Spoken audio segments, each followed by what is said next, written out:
அர்ச்சனை ஆராதனை செய்யும் போது அந்த கோவில்களில் பஞ்சபூதங்களின் சக்தி அதிகரிக்கிறதுங்க.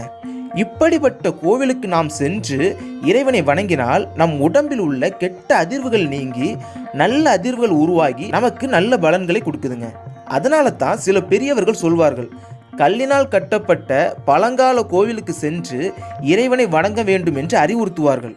அதற்கு காரணம் என்னன்னா, அப்படிப்பட்ட கோவில்களில்தான் பஞ்சபூதங்களுடைய சக்தி நிரம்பி வழியுங்க.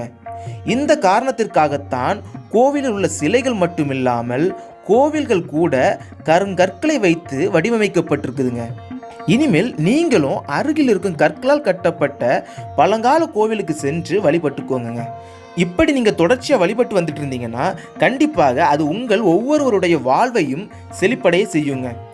என்ன நேயர்களே, இந்த காணொளி பிடிச்சிருந்தா லைக் அண்ட் ஷேர் பண்ணுங்க. மேலும் இதை பற்றி நீங்க என்ன நினைக்கிறீங்கன்னு சொல்லி